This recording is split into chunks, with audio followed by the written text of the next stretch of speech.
Hello, I'm joining you from the Colorado Department of Transportation. I'm here with Colorado Department of Transportation Executive Director Shoshana Liu, who's with us virtually, joining us from Glenwood Canyon, with our Director of Public Safety for the state of Colorado, Stan Hilkey, Chief Packard of the Colorado State Patrol. We're also joined virtually by Steve Harrelson, Colorado Department of Transportation's Chief Engineer, and John Lauren, Director of Maintenance and Operations, to answer any questions.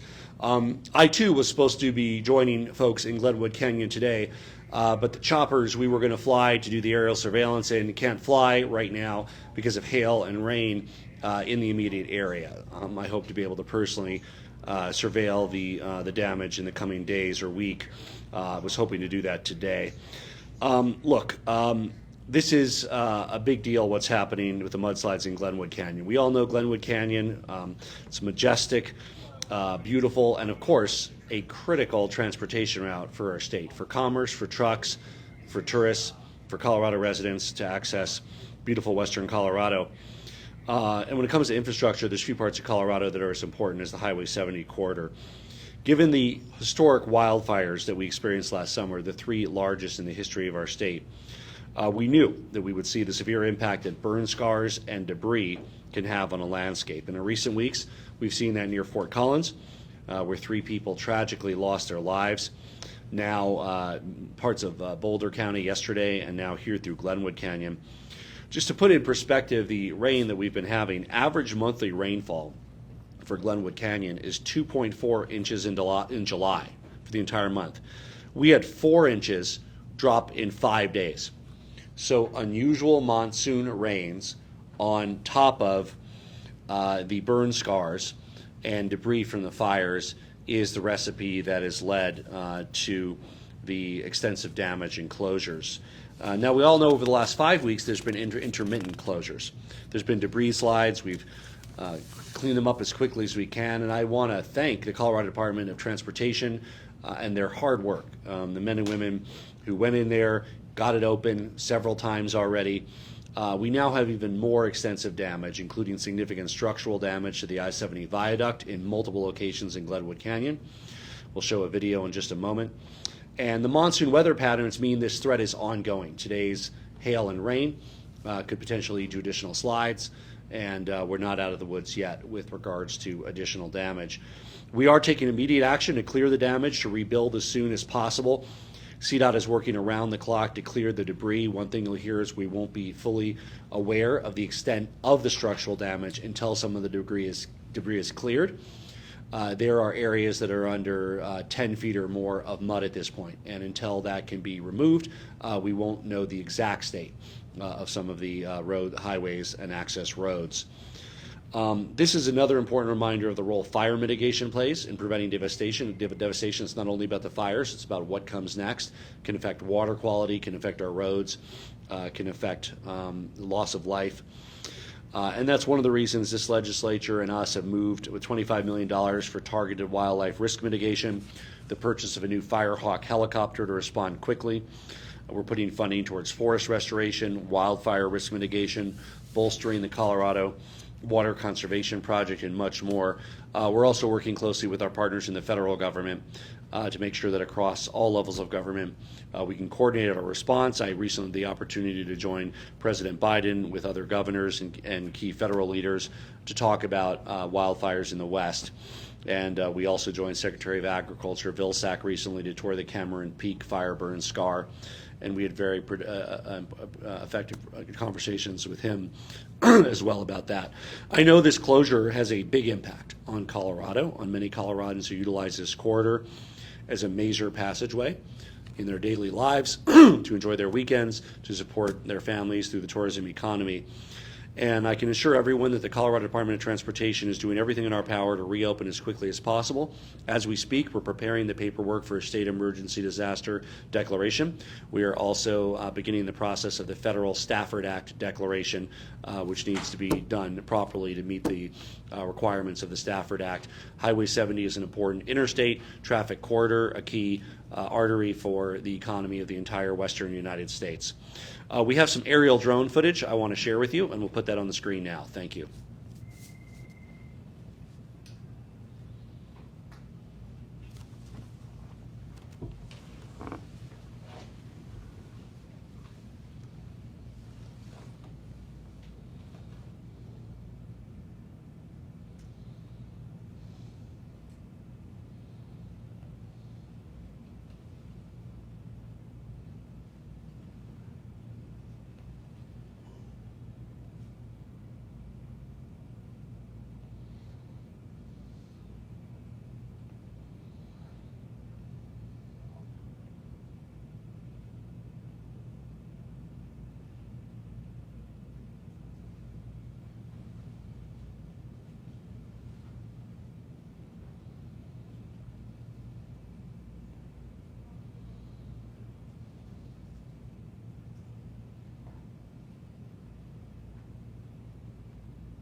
We are now joined live from Glenwood Springs on site, Executive Director of the Colorado. Thank you, Governor. Thank you, everyone, for taking the time to hear an update about what's going on here in Glenwood Springs as we address the very grave situation in Glenwood Canyon. At the moment, CDOT is focused on two immediate areas of concern: removing debris so that we can scope the needs for permanent repairs, and a particular focus on sections of the viaduct structure where the parapet and scallop walls have been destroyed. Beyond these immediate priorities, CDOT's operational concerns include establishing safe westbound passage through the canyon for CDOT staff, the Shoshana power plant dam engineer, and Excel. Reestablishing consistent power will be necessary for CDOT operations staff to resume normal operations of the Hanging Lake Tunnel complex. Ever since CDOT crews responded to the first flash flood and debris flow in late June, we have been working in any time period where the weather makes it safe to do so. As the governor alluded, the ongoing monsoon patterns limit some of our recovery efforts, as it is unsafe to be in the canyon when the floods and mudslides are an imminent threat. All of these tasks are top priorities, and we need to complete them before we can reopen I-70 to the public, at least in some form. Given the extensive damage in certain areas, it will be time before traffic can move in the manner that it normally would. Earlier today, our team was out surveying the damage on I-70, and we're dealing with very serious damages to two sections of the roadway in particular, where immense debris, in some cases from thousands of feet above, has fallen, damaging the upper deck, while parts of the lower deck are now fully subsumed in the river. Elsewhere, shifting channels from the river are damaging both the retaining wall for I-70 as well as the wall that holds up the railroad.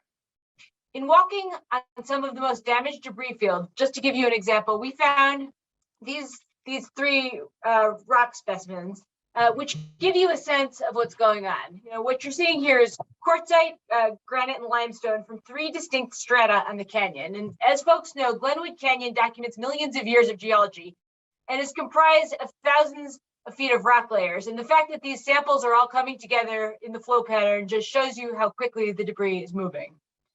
Joining us on the line today are CDOT's Chief Engineer, Steve Harrelson, our Director of Maintenance and Operations, John Lorme, and not here today, but available, generally speaking, is our Northwest Regional Transportation Director, Mike Goolsby, who will continue to be available as this response continues. Mike and his team have been leading the response since Grizzly Creek Fire first hit Glenwood Canyon last summer. Through challenging and changing conditions, this team has responded to constant threats and damage to the interstate. Just overnight, they restored operational access through Glenwood Canyon. John has led statewide operations supporting our response. As we have surged personnel and equipment to support operations, John and his team have kept our needs met here in the canyon, bringing together our experts from across Colorado. And Steve will be assuming the lead as we now move into the contracting for permanent and interim repairs to I-70. Steve has led CDOT's work to make similar emergency repairs in other areas, including the very significant issue that we dealt with a couple years ago on US 36. And his work in the mountains includes the reconstruction of the Veterans Memorial Tunnel. They can go into additional detail and questions regarding some of our operations response so far, the emergency contracting procedures we're undertaking to fix the damage, and the options that we're assessing to try and restore mobility to this area as quickly as possible. And now I'll turn it over to Stan Hilkey. Thank you, Shoshana. My name is Stan Hilkey, Executive Director of the Colorado Department of Public Safety. The Department of Public Safety currently has 3 of its divisions engaged in this issue with the Colorado Department of Transportation: our Colorado State Patrol, our Division of Fire Prevention Control, and Department of Homeland Security and Emergency Management. We are currently in a unified command situation with CDOT. And what that means is that we take the powers of both departments and put them together in order to be able to manage this event in a much more efficient way. One of the things that's also happening is our State Emergency Operations Center is open. And what that does is provide support to the event and to all of the state agencies and local agencies that are working the event in the Glenwood Canyon area. That means emergency procurement, resource needs, and resource orders that may come in from any of the partners that are working on this. And I want to give a shout out to all the local counties and cities that have been impacted by the peripheral effects of this and the detours, et cetera, and specifically Eagle, Garfield, and Pitkin County, who have had a robust response in this effort as well. One of the things that the Department of Public Safety is going to assist CDOT with is while they're trying to work on uncovering the debris in the roadway and assessing the damage of the roadway, we're going to work on problem 1B, which essentially is the river. Many of you have saw the drone footage and the debris that is in the river, causing the river to divert into areas that previously didn't flow. What that means is that it's diverting up against the highway in some areas, causing more damage, or against the other side of the river that could eventually erode the railway. So one of the things that will be happening there with technical partners of the Colorado Water Conservation Board, the National Resource Conservation Service, the Army Corps of Engineers, and CDOT's engineers and other hydrologists will be doing a needs and damage assessment to understand what can happen with the Colorado River to make it less of a problem inside the canyon than it is currently. That means smart debris removal that has water resources and infrastructure in mind, and also transportation resources and infrastructure in mind, because we don't want to make it worse. That will be smart debris removal. And then with a longer term eye on what is best for the Colorado River and the path that it is taken down through the canyon. So we want to just say that we will be there. We will continue to partner with CDOT and work this problem to try to get the roadway as open as fast as possible and make sure that the public stays safe throughout the entire event. I'm going to now turn it over to Chief Matt Packard from the Colorado State Patrol to talk about what are the rerouting impacts and what are we doing to deal with that. Thank you, Executive Director Hilkey. And again, I'm Colonel Matthew Packard, Chief of the Colorado State Patrol. And I'll start by saying the Patrol has already shifted resources to the anticipated alternate routes that have been impacted by increased traffic flow because of the I-70 closure. We have additional troopers on all of those routes, and we'll plan to do that, keep that level of staffing, if not increase it, as this CDOT continues to respond to the situation within the canyon. The purpose of that, of course, is to ensure efficient and safe flow of traffic through all of Colorado's communities, and particularly on those corridors, to have a quicker clearance of incidents as they might come up. But I would, of course, ask that anybody that's out there, and particularly on those corridors, that they are patient and they drive extra safe because there's extra folks out there. Everybody's going to need to take some responsibility in making sure people can get where they need to be within our state. We will obviously continue to work very closely with our partners at the county and municipal law enforcement agencies so that we can respond quickly and safely to whatever incident might come up along those corridors. I want to specifically talk to our partnership with the commercial motor vehicle industry as well. I'll start with the partnership that both the State Patrol and CDOT has with our sister agencies in our neighboring states. We're messaging to commercial motor vehicle traffic that would have otherwise transited through Colorado to use the alternate route of Interstate 80.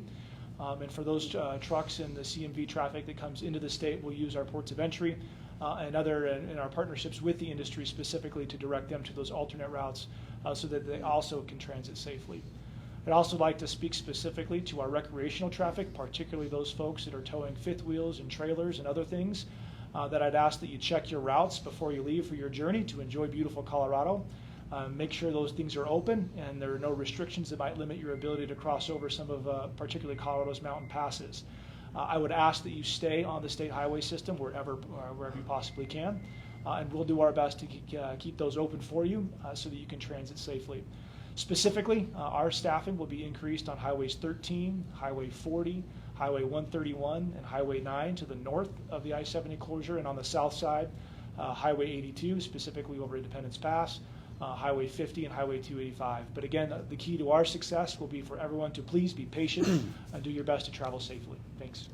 I know the top question will probably be when would Glenwood Canyon be open? I know the top question would probably be when will Glenwood Canyon be open for I-70? We don't yet know the full extent of the damage, so we'll give a range. I would say it's a few days to a few weeks. Best case is a few days, more likely getting into the weeks category. What does opening look like?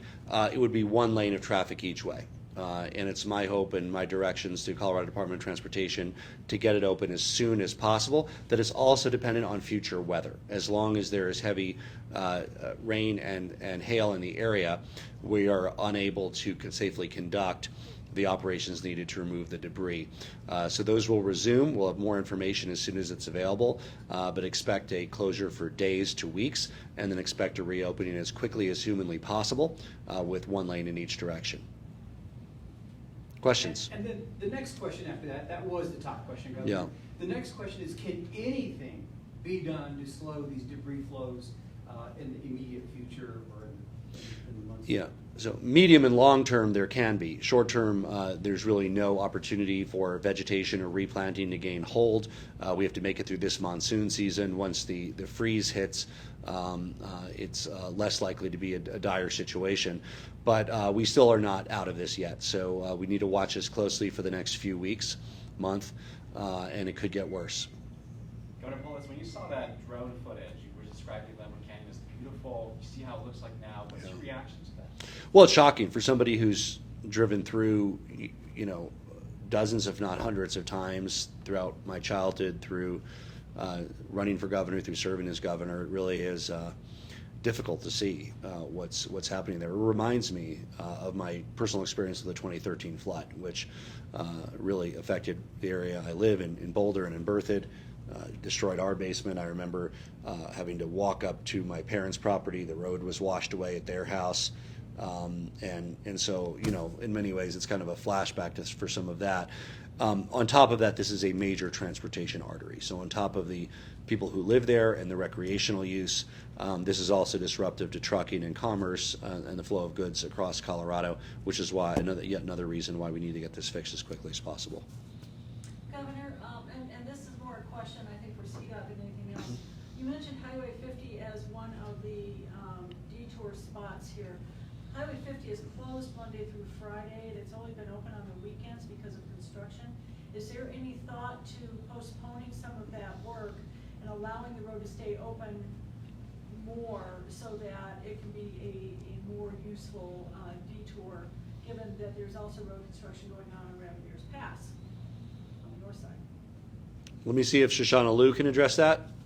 Yes, thank you, Governor. I can address that question. The project to which you're referring is the Little Blue Canyon project on Highway 50 between Gunnison and Montrose. Currently, the project is suspended until further notice, given the situation on 70. As we have a clearer timeline for the reopening of 70, we'll reassess impacts to 50, but we're very cognizant of the need for one of those arteries to be available to travel the public. And right now, that project is suspended, so Highway 50 is open this week, and all of our messaging should reflect that. Polis, another question. We were there in Glenwood Springs this Saturday. I was talking to some business owners. They're kind of getting out of the pandemic. They were excited for all the tourism, and then this stuff has been happening for the past month or so. And now you're saying maybe potentially could be closed for a few more weeks. What message would you have to them? They're missing out on some of these customers who would normally drive through. They're just 3.5 hours from Denver now. Maybe they don't want to drive that long, or maybe they don't want to do that 5-hour-long tour or detour. Well, we're still expecting a strong tourism season over summer in the high country. Certainly this will impact the travel plans of some, but many Coloradans, many people from other states are taking the pass or enjoying other roads to be able to enjoy beautiful western Colorado. So this is a setback. I think what's really important is to get it fixed before ski season. There's more alternatives in summer for safer travel and scenery. And it's absolutely critical that it's back to fully functioning by ski season. We're going to take a couple questions from Zoom. Hi, this is Nathaniel Miner at Colorado Public Radio. This question is for the governor and for Commissioner Liu. Given the scale of this and what you're seeing on the ground and knowing what we know about the changing climate, are you seeing anything here that gives you pause as to the long-term future of Interstate 70 through Glenwood Canyon? I'll just say that as we build out infrastructure with the new bipartisan state infrastructure plan, if there's a federal plan, and we hope that there is, that climate resiliency is at the very heart of that plan. And that means that we need to look at things like fire risk mitigation, retaining walls, in a new and different way, given the reality that we face on the ground in Colorado. Shoshana, over to you. I would say that it's an important question, and Colorado is not alone in having to grapple with the intense weather events that can affect infrastructure very significantly. Whether it's the flooding that New York is experiencing, the heat impact on roadways in Washington State that's been experiencing record temperatures, or our neighboring states that are facing severe damage in burn areas as well. This is the reality of what we are dealing with. And I think to the governor's point, thinking about how we build a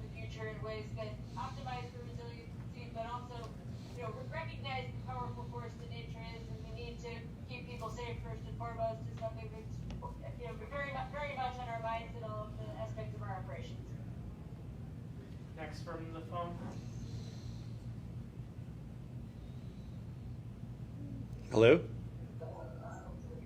Go ahead. Gobernador, le habla Jesús Carraquel de Noticias Univisión Colorado.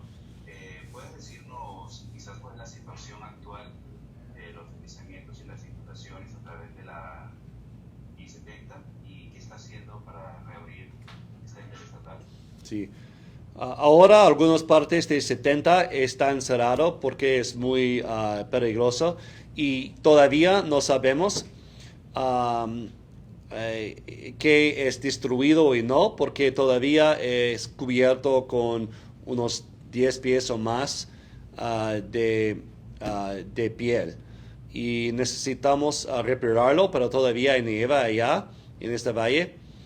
Y tengo optimismo que podemos abrirlo un poco en algunos días o semanas, pero necesita tomar meses para abrirlo como era. Next question from the phone. Hi, this is Jennifer Yakman with E&E News. I just wanted to follow up with a question about climate change. Can you talk sort of more specifically about what lessons you're drawing from these repeated closures on 70 for building roadways elsewhere in the state, whether it's about addressing wildfire or flooding or the after effects of those events? Yeah, so wildfires are an increased risk to the west in their own right. We experienced that last summer in Colorado. There are some fire activity this summer, but we are directly experiencing the air quality across Colorado from western wildfires. With the burn scars that have been created by these three largest fires in the history of our state, no unquestionably additional fires in the future, we also need to make sure that we can do the water work and preservation of infrastructure with retaining walls, strategic use of vegetation, and other methods that can be effective in preventing these kind of mudslides. When we toured the Cameron Peak Fire with Secretary Vilsack, we directly saw the impact of how the silt from the fire was impacting the water supply at several mountain reservoirs that metro area water districts have in the Cameron Peak area. So it's about infrastructure protection, it's about water protection, and it's about fire mitigation, because of course the best way to prevent this kind of burn scar and damage is by preventing or minimizing the threat of fires in the first place. Shoshana, do you want to extrapolate some of the other things we learned about protecting infrastructure with climate change? It's a common thread as we deal with these realities is that we have some of the most beautiful landscapes surrounding our roadways in the country, if not the world. And the very things that make it so stunning and so beautiful mean that they're roads that traverse difficult terrain and terrain where the extreme events, including the ones that the governor has mentioned, and the kind of combined forces of climate change put additional pressures on them. So places like Glenwood Canyon are inherently fragile because of the nature of why they're special. And respecting the landscape as we help it heal is something that I think is on all of our minds as we deal with these very, very, very deeply jarring and impactful events. I think broadly, we are also very focused on the aspect of climate mitigation, right? I mean, the whole conversation about resiliency is what do you do to be able to withstand these extreme events, but we also have to focus on how we improve our air quality, and how we do the things that we can do to repair some of the damage to the world as we move forward, and recognizing that transportation is the #1 source of greenhouse gas pollution in Colorado. Another question from the phone. Yeah, hello, Governor. This is Vinny Del Giudice at Bloomberg News in Denver. What are the latest projections for wildfires in August and September? Are we at the risk of seeing more historic blazes like we did last year, or the risks a little bit lower this year? Thank you. So we have a different team for that. We'll have to get Chief Morgan and others to give an updated briefing. I would add that these very wet conditions that are a direct threat to our roadways and mudslides also act to reduce the fire risk. Now, we have a significant drought in western Colorado. It's been somewhat ameliorated over the last couple weeks of record precipitation, but we do expect that the fire season extends over the next few months. So the water helps, the moisture helps, but it's not definitive in ending this fire season early, and remain wary about threats. And we'll be happy to give another update about how this impacts the fire risk across our state. Phone.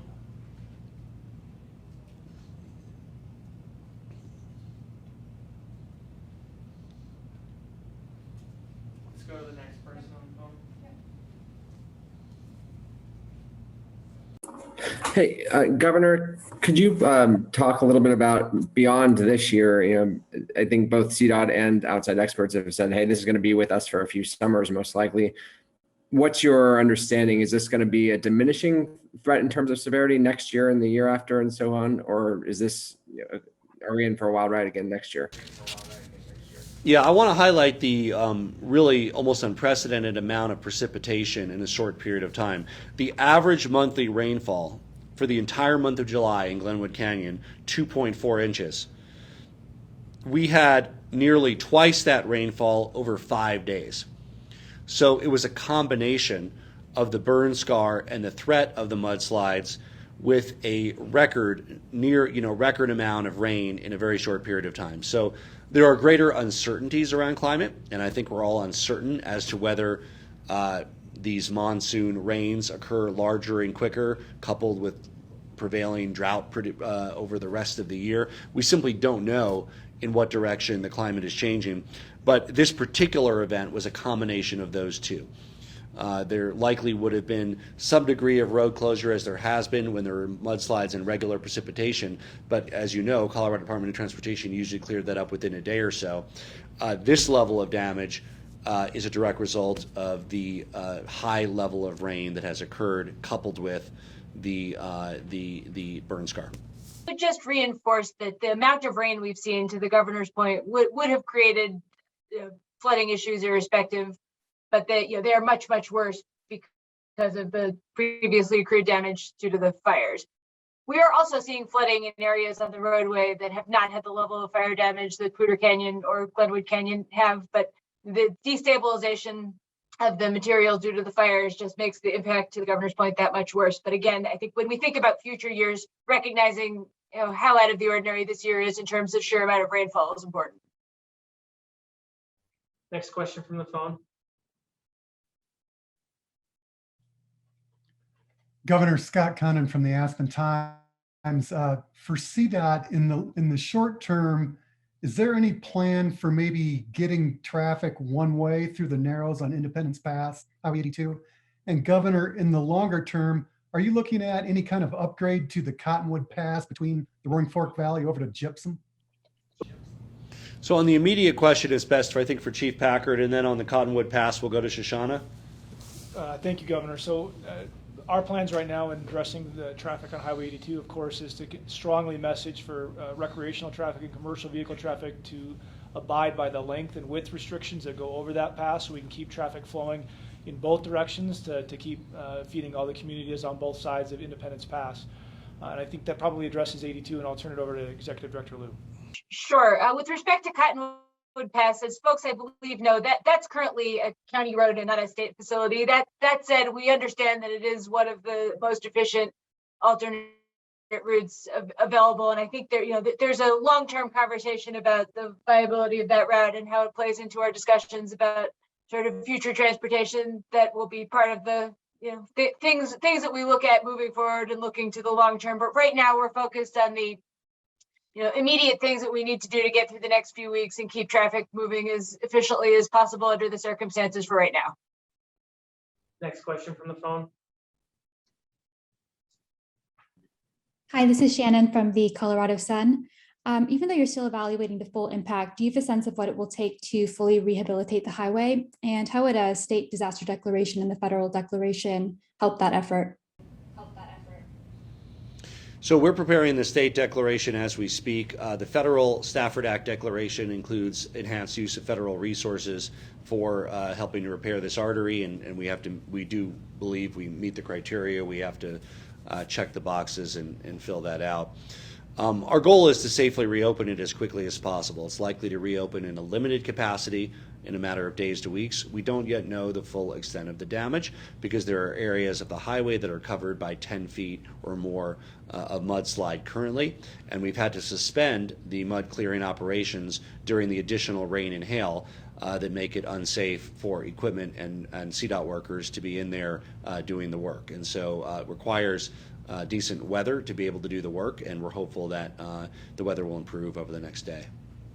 to paint a little bit of a picture about what we know right now in terms of the scope of the damage, there are two segments that are close to the Hanging Lake Tunnel, where essentially the debris fall from, as I said before, often thousands of feet above, has fallen, severely damaging the upper deck, but even more severely damaging the lower deck. And we can follow up with pictures so folks can sort of gauge an image of what this looks like. The extent of structural damage is not uniform across those areas, but the damage is quite severe. And there's also been destabilization to the surface deck such that the area by the guardrail is not as strong as it normally would be because of the damage. There's also areas where the channels in the river, because of the extent of debris flow in the river and the movement of water, is sort of hitting up against the retaining wall that keeps the road steady. And something similar is happening with respect to the retaining wall for the rail line. So that's happening significantly in a number of places. We're not sure of the full extent of where that's happening, and frankly, it's moving target because the situation keeps changing so rapidly as the heavy rains continue. But that's the kind of damage we're seeing. It's localized in certain places, so it's not throughout the canyon, but rather intensified in those areas right now. Two more questions from the phone. Yes, this is John Stroud from Glenwood Post Independent. Couple of questions with regards to the emergency declaration. I was wondering, with the funds that would be available there, is there any economic impact assistance for affected businesses that might be able to come out of that? Was your second question? And then the second question is probably more for CDOT, but I'm assuming that when the highway does reopen, it would be more likely in a head-to-head configuration on like the eastbound lanes or something. And then also, I was wondering if anything is being done. There's kind of a confusing situation down at Rifle where people have to get off of the interstate to go on to the detour route, but locals can stay on Highway 6 and then get back on the interstate to get to Glenwood Springs and up the Roaring Fork Valley. But I was wondering if at any point they would be able to stay on I-70 at that point instead of having to get off on 6, or if that's going to be a long-term situation. So we'll let Director Liu answer the second part. I would say on the first part that we always structure our state emergency request to maximize the deployment of federal funding. So we will maximize allowable use and successful deployment of resources to help, and we will be as creative as we can in doing what we can to support our local economy in that effort. I don't want to prejudge any of that. It all depends on what the federal government grants with regard to eligibility. We'll turn it over to. Thanks. In terms of the question about head-to-head configuration, we have not yet determined what the interim configuration would look like, and we're actually assessing with our team a couple of different options, trying to determine the pros and cons of different configurations that would optimize first and foremost for the safety of the traveling public, but also allow for concurrent use of some of the roadway while we do the long-term damages repair in the other segments concurrently. We'll have more details on that in the days to come, but we're looking at a few different options and assessing pros and cons currently. I'm going to turn it over to John Lorme to talk about the operational question. So in order to maximize clearing operations, they've kind of shifted the traffic off of I-70 as much as they possibly can. We're moving approximately anywhere from 100 to 150 trucks on either side of the canyon. So that's why we're trying to push all traffic off I-70. We know that we're trying to inconvenience the local population the least because this is their home, just like it is ours. So we're trying to give them some leeway to move on parts of I-70, but trying to keep transient traffic off of I-70 to minimize the impact on local population and try to remain safe and give some freedom of maneuver for our forces to basically maneuver the large dump trucks and bulldozers and bucket loaders along that stretch of highway, sir. Last question from the phone.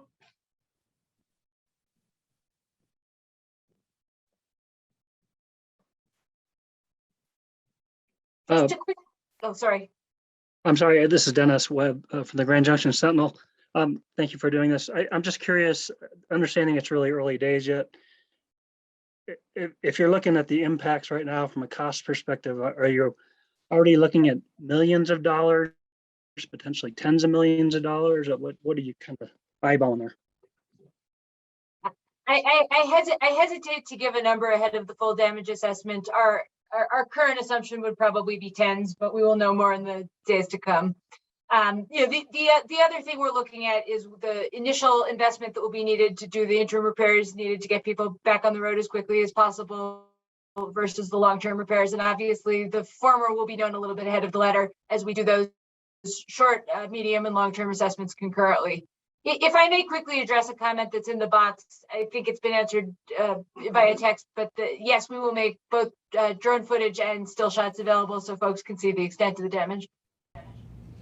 So, to conclude, the extent of the damage will be more widely known in the next few days. Weather permitting, we're unable to do some of that surveillance work as long as the monsoon rains continue.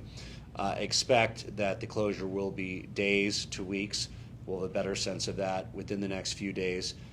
My directive to CDOT is to reopen it as quickly as possible with at least some model for the flow of traffic, even one lane each direction, and then to hopefully restore full functionality by ski season to Glenwood Canyon.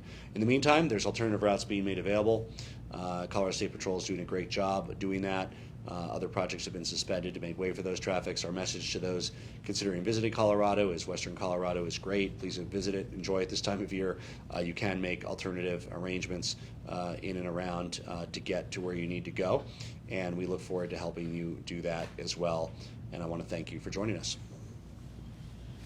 Thank you, Governor.